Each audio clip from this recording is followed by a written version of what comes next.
This is the VOA Special English Economics Report. In December, the Japanese electronics company Olympus made a public apology. It said company officials hid over $1 billion in losses going back to the 1990s. Olympus said it was investigating and considering legal action against some of its current and former officials.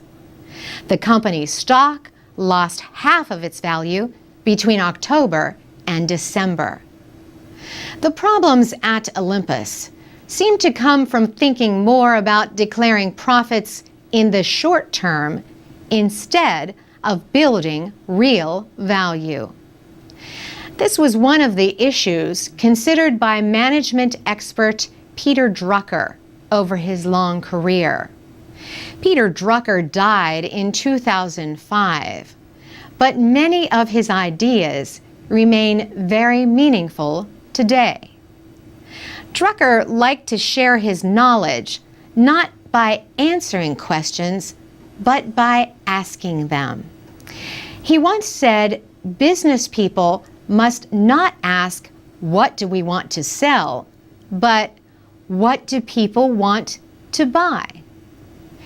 He taught at the Claremont Graduate School of Management in California for over 30 years. He advised companies on business methods, and he wrote 39 books on business and economic ideas. Peter Drucker was born in Austria in 1909. In the late 1920s, he worked as a reporter in Frankfurt, Germany. He also studied international law.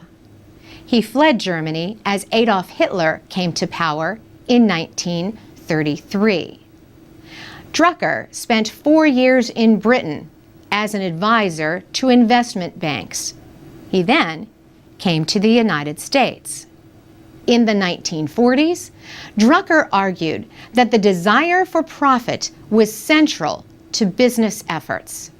He also warned that rising wages were harming American business. He was later invited to study General Motors. He wrote about his experiences in the book, The Concept of the Corporation. In it, he said that workers at all levels should take part in decision-making, not just top managers. Later in his career, he warned that businesses that seek only profit growth help their competitors. Peter Drucker received the Presidential Medal of Freedom from President George W. Bush in 2002.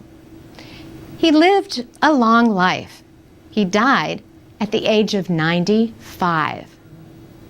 Drucker was a voice for change and new ways of thinking about social and business relations. He used terms like knowledge workers and management goals.